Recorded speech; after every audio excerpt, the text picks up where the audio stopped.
everyone, it's Nana, Foxy Mama 365. I'm back again with the Real Housewives of Potomac, Season 5, Episode 8. Yeah, 7 Up Betrayals. Finally, Candiace gets dragged. Yep, she definitely gets dragged.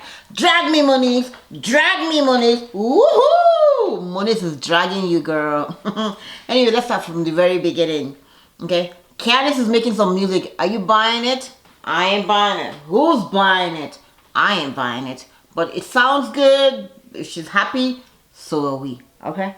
Ashley and Michael get to sitting down and having a tete-a-tete at a restaurant. Ashley wants to take it away from the house so that, you know, she doesn't get loud. She can kind of control her emotions. And Michael can't storm out and all of that. Or try and, because anyway, they're going to be in front of the camera. So pretty much, they're having this conversation about the text messages. People have been seeing Michael in his boxers, and Ashley can recognize those boxers, so he can't deny that he's not the one and all of that. So Ashley wants to get to the bottom of it, and you can see Michael is obviously kind of like embarrassed. He's kind of trying to, you know, you can see he's red, so he kind of he looks embarrassed to be there, but he knows, he says the stake is too high, so he has to be there pretty much.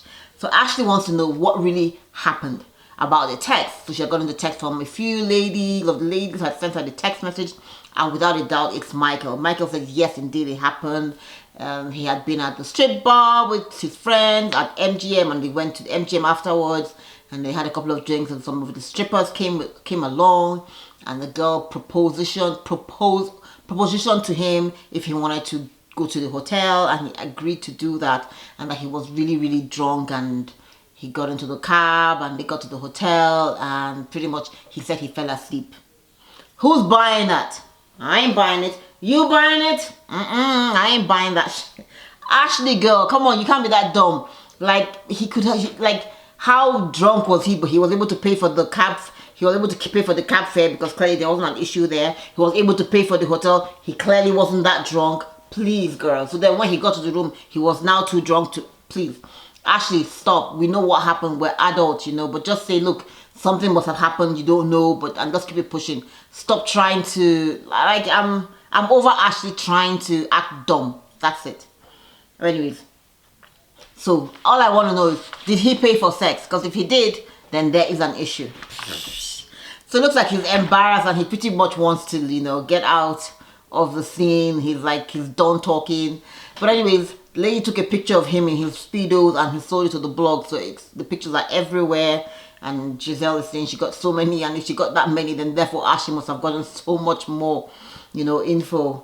And Ashley says she's not doing it anymore, that this is a good time for them to just, you know, have a clean break and keep it moving, you know, and they've had threesomes before, she said, and that's the issue with having threesomes, you know, with your spouse.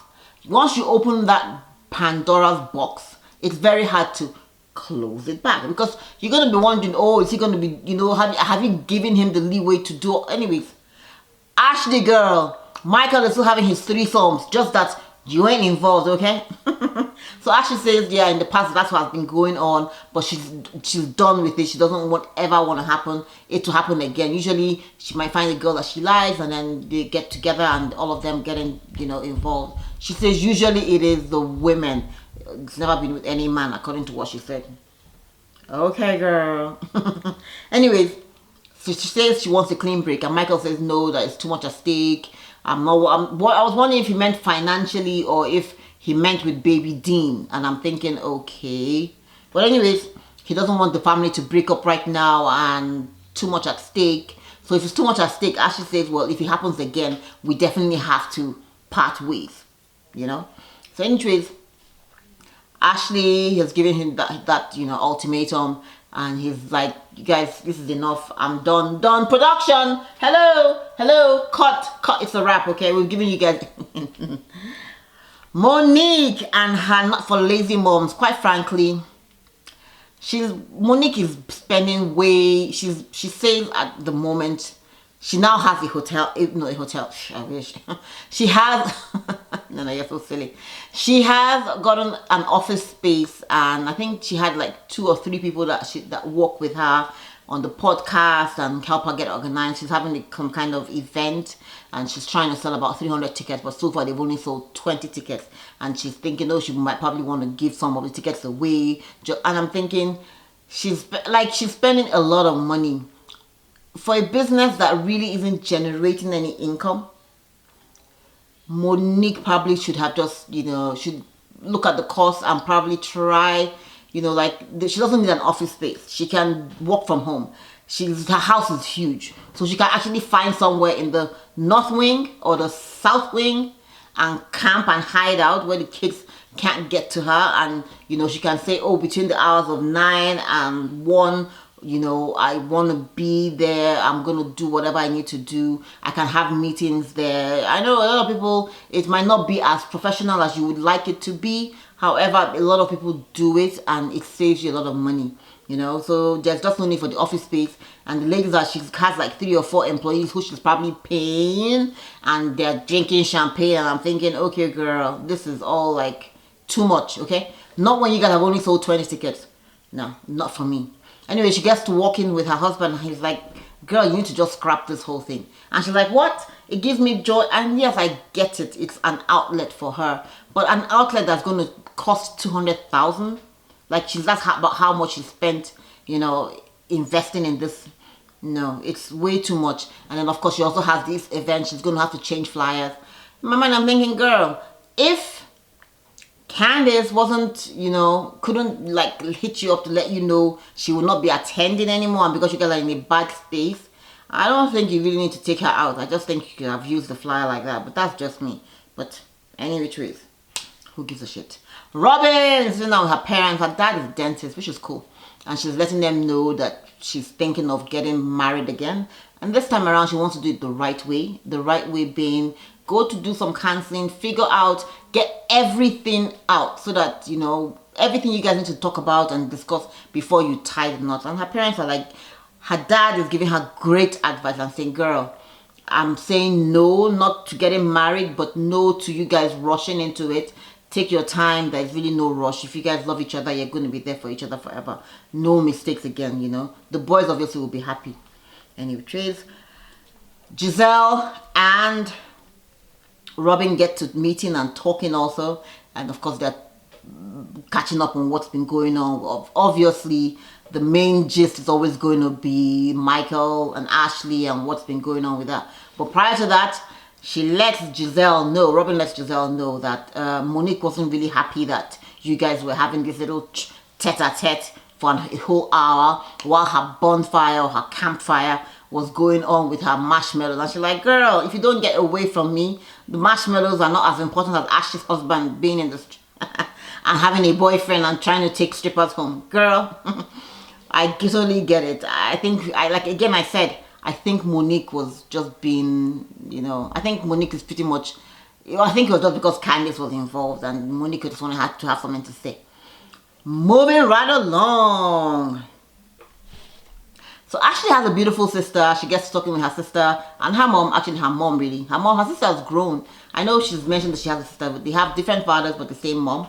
And her mom gets talking with her and she's like, girl, what is going on? I'm really upset with Michael. And that's pretty much understandable. Her mom must have her back and is like, you know what? This is 1, 2, 3 strikes. This is like 1, 2, 3 strikes in one and he's out. And I'm thinking, I'm almost certain that Michael has done this before, but okay, girl. I'm side-eyeing Ashley. She's like, okay, this is the first time. Okay, girl. The wine tasting. So Giselle is doing a little thing. She's celebrating her book that she won the award for. And of course, you see Monique laughing and saying, girl, will there be another book? Will there be a sequel? Because, obviously Giselle's book was pretty much about her and Jamal. And Jamal cheating on her and having a baby on her, even though he was a pastor in the church and all of that, and her being the first lady, and all the little things that happened in the church and the relationship. And years after, they are back again together, and obviously she's won this award for this book. So we'll see. It's nice. I mean, it's her story, so tell it, girl. So she's doing a little wine tasting and to celebrate, yeah. And of course, she has all the ladies there. And at this wine tasting, once again, I see the grand dame pretty much saying girl, Giselle, you suck. You know, you should come and meet me. We're just standing around, nothing to do, no entertainment, nothing. Well, of course, here comes the entertainment, okay? Ashley comes in with the entertainment. She tells the ladies what's been going on. She's had a talk with Michael, and she doesn't believe that anything happened. And the ladies are like, what? And of course, she starts off by saying, oh, can someone get pregnant while they're breastfeeding? And everybody's looking at her like, girl, are you serious? You're really thinking about getting... Well, anyway, we all know that at the moment, Ashley is pregnant. Now, I understand that Ashley wanting to have the same baby daddy or having her kids by the same man. I totally get that. However, when you know literally you are you might walk away from the relationship, it's also kind of iffy, but it's her life, okay? So then, of course, ladies are like, okay, it looks like everything is good in the Derby house. She's like, no, she's had this talk with Michael, and if it happens again, of course, all the ladies have questions. Pick me, I have questions, please. So she's like, no, if it happens again, that is it, we're done. So let's keep it pushing. Of course, ladies want to know, did he have sex? And she's like, no, not true, you know. And of course, all the ladies are side-eyeing her too and thinking, girl, you can't really be that naive to think. But at the end of the day, it's your relationship, and you have your kids involved, so good luck, girl. Candace and Monique. So of course, we want to know what's been going on with Candace and Monique, and if they're in a better place. So they start off, of course, oh, well, I really don't have anything to say to Monique. You know, she was pretending to sleep. And Monique's like, what? What's she talking about, pretending to sleep? No, girl, I'm woke. No, you were sleeping. Stay sleeping. And Monique is thinking, I was tired, but you probably won't understand that because you don't have any children. Ooh, mom shaming. Girl, it ain't mom shaming if you ain't got kids. This is so petty and so childish. Where do we start? It really didn't need to degenerate to this. And I would definitely say, from what we saw, Candace had her finger in Monique's face. However, there was absolutely no reason for Monique to drag or touch her hair. So long as she might be in your circle, you can, you know, pull back. You know, there was absolutely no need for... Anyway, we see Monique dragging Candace's hair and like, you want me to drag me, Monique? I will drag you, even pregnant and all, okay? And indeed, she dragged her, okay? She was pulling her hair, flicking her hair, and yes, bitch, yes! So pretty much that's what really happened. Of course, we also see again, Candace is holding a knife. And I'm like, Candace, girl, why can't you just let this knife down? You see Miss Wendy struggling. Oh, I better take the knife away. There's a glass. Oh, I better grab the glass. No, girl, leave my glass. I'm good. You know, and of course, Candace starts yapping away. You know, Monique doesn't know how to be a friend. And so everybody's wondering that really, it can't really be because Monique was asleep. You can't be mad just because of that.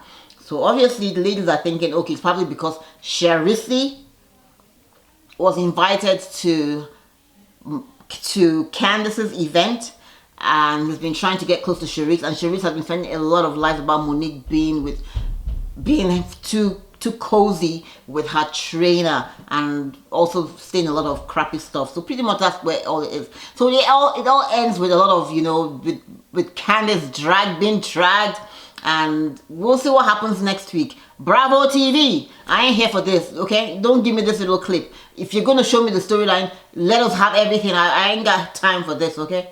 Alright guys, thanks for watching. Be sure to share, be sure to like and subscribe.